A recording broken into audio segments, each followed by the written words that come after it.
Camarera, Renilo, Celizal Jr. at pamilya.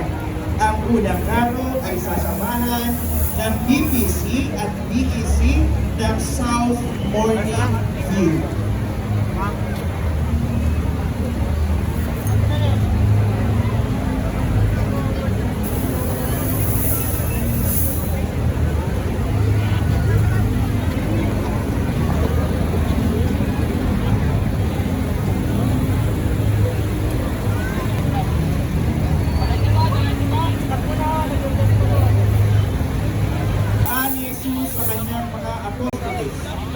Tumayo si Jesus habang naghahapunan sila, pinugad niya ang kanyang damit panlabas at nagtitiis ng tuwalya sa bayuhin. Tapos, nagbuo siya ng tubig sa isang palanggana at sinimula ugasan ang mga paa ng tagasunod at inilasa ng tuwalya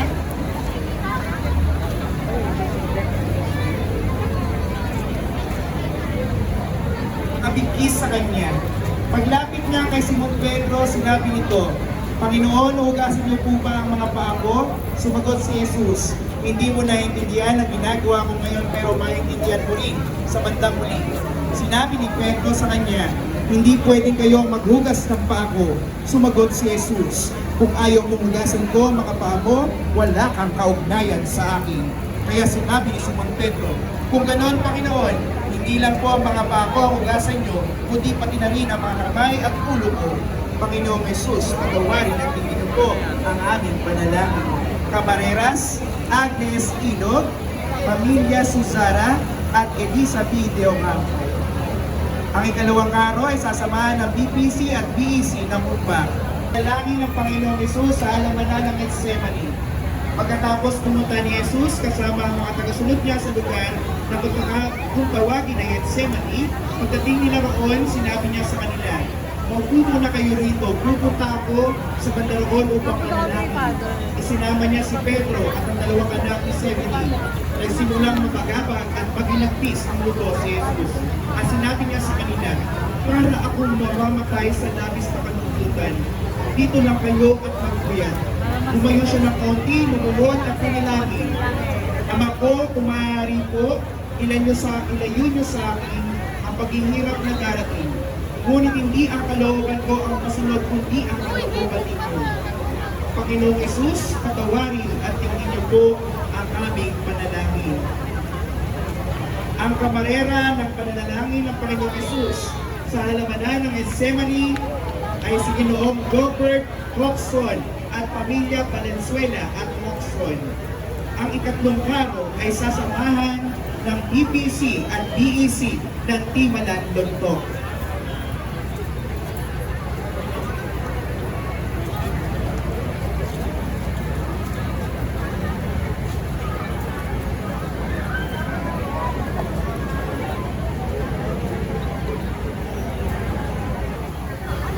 Muli sa mga imahe ng Panginoong Jesus na kalahok ngayong linggo ito ng kalaspas.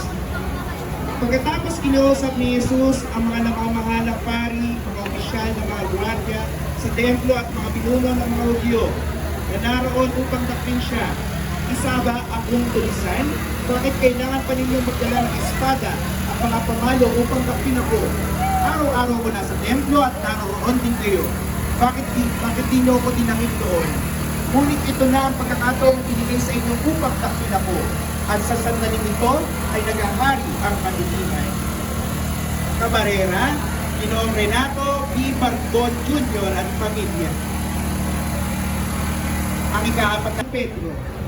Si San Pedro ay isa sa pinakamahalagang apostol ng Panginoong Jesus at kinakilala ang unang pinuno ng Simbahang Katolika. Ang tunay niyang pangalan ni Simon, tinawag siya ng Panginoong Jesus na Pedro na ibig sabihin ay bato. Mga pananda, manok, tanda ng kanyang pagtatwa ng mga 3 beses sa Panginoong Jesus. At susi, simbolo ng kanyang otoridad bilang unang Santo Papa ng simbahan.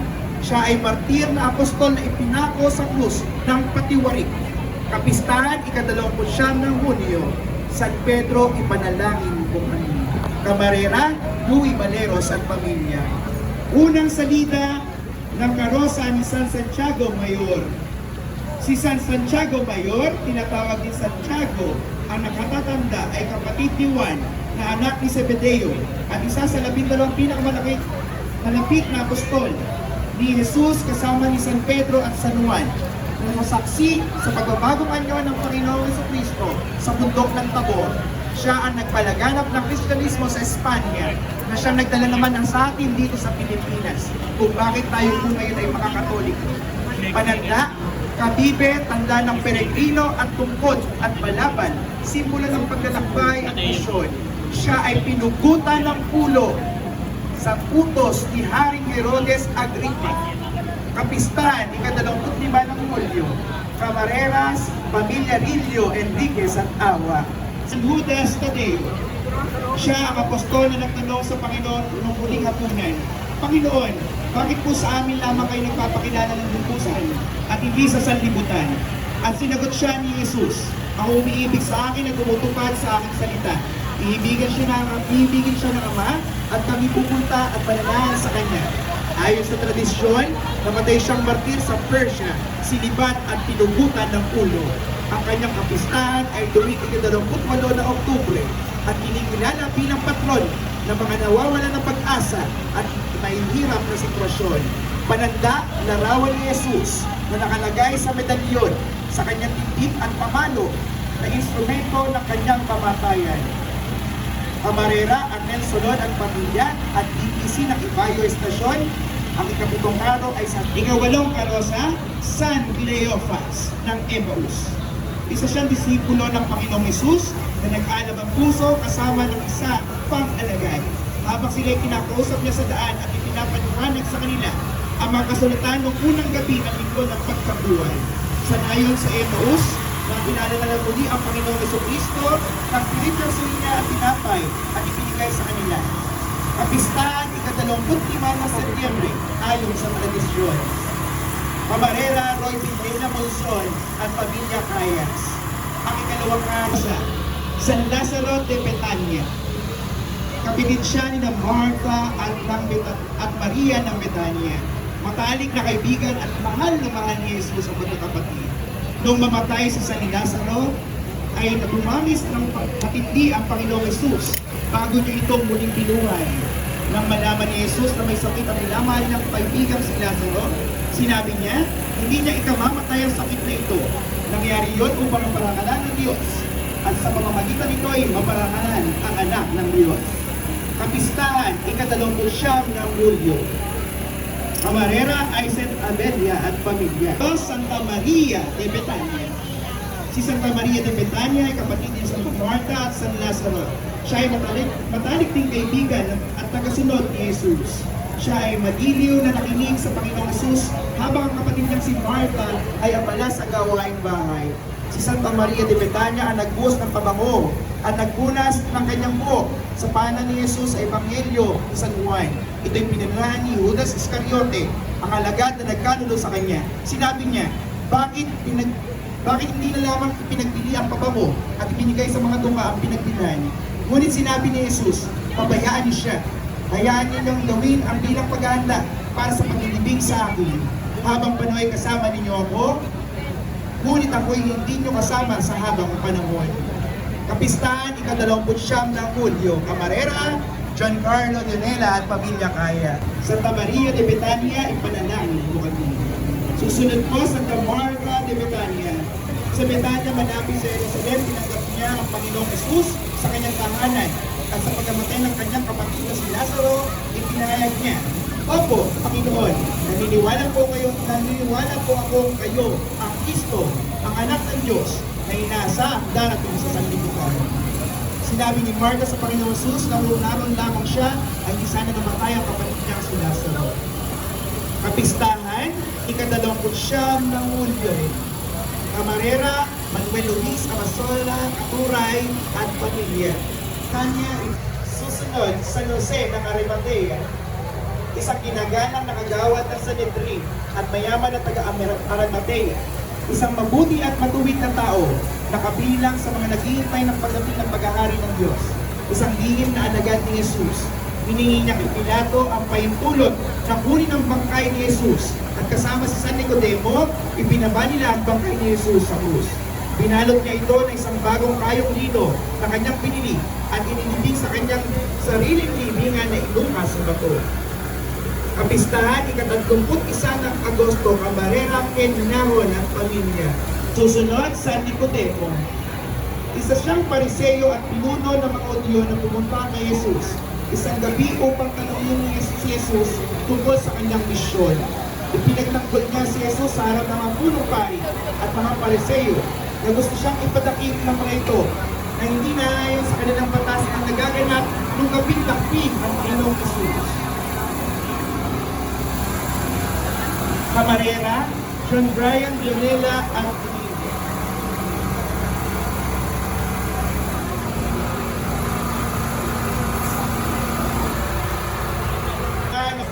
susunod na karosa, Santa Veronica. Ipinapalagay ng isang ginagalang na tradisyon ng simbahan na isang makadiyos na babae na nagpuna sa mukha na naging hirap ng Kristo habang ito'y nagpapasa ng mabigat na krus patungong Malvario. Nakilala si Santa Veronica bilang pangalang tumutukoy rin sa tunay na larawan ng Panginoon na may malang bumukas ang kanyang belo. Si Santa Veronica ang inikilalang patron ng mga kamarero sapagkat siya ang unang nag-ingat ng larawan ng ating Panginoong Jesucristo na bumakat sa kanyang belo. Kapistahan, ika-12 ng Hulyo. Diyos at pamilya. Ang ika-14 karosa Santa Juana de Cuza. Siya ang naibahan ni Cuza na katiwala ni Herodes kasama ang iba pang kababaihan. Ginustusan nila mula sa sarili ng karianian at pangkailangan ni Jesus at ng kanyang mga alagad. Noong linggo ng pagkabuhay, nakita niya at nakita ko ang kababaihan na naigulong niya ang batong nakatakip sa libingan ni Jesus at isinalaysay nila ito sa mga alagad. Santa Juana de Cuza, ipanalangin mo kami. Kapistahan, ika-24 ng Mayo, Camarera, Joan Nazareno Loyola at pamilya. Sa Santa Maria Salome, kasama ni Maria Jacobe at Maria Magdalena, nagtungo siya sa libingan ng Panginoon noong umaga ng linggo ng pagkabuhay upang lagyan ng pabango ang bangkay ni Jesus. At una niyang narinig ang balita ng muling pagkabuhay ng Panginoon. Santa Maria Salome, ipanalangin mo kami. Camarera, Lina Gracia Martinez Magsino at pamilya. Ang ika-16 na klaro ay sasamahan ng BPC at PEC ng Gulo. Maaari na bulumakad ang ika-16 na karosa. Santa Maria Jacobe. Kasama nila sa Maria Salome at Maria Magdalena, nagtungo siya sa libingan ng Panginoon noong umaga ng linggo ng muling pagkabuhay upang lagyan ng pabangulin ang bangkay ni Jesus. At una niya rin narinig ang balita ng muling pagkabuhay ng Panginoon. Kapistahan, ika-24 ng Abril, o di kaya naman ika-25 ng Mayo. Camarera, Edilberto Repil Jr., Ramil de la Cruz at pamilya. Ang ika-17 karosa ay sasamahan ng BPC at BEC ng Bansahan. Santa Maria Jacobe, panalangin mo kami. Ika-18 karosa, Magdalena.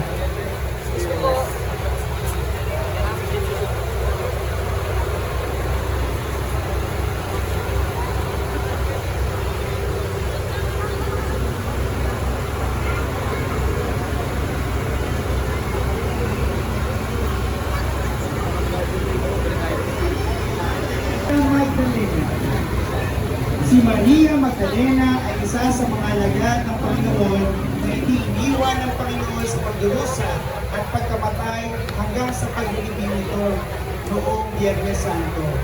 Noong umaga ng linggo ng muling pagkabuhay, nagkaroon siya ng pribilehiyong unang makakita sa tagapagligtas na muling nabuhay at maghatid ng magandang balita ng pagkabuhay ng Panginoong Hesus sa mga alagad kaya tinawag siya apostol ng mga apostol. Kapistahan, ika-22 ng Hulyo, Camarera, Familia David Nazareno.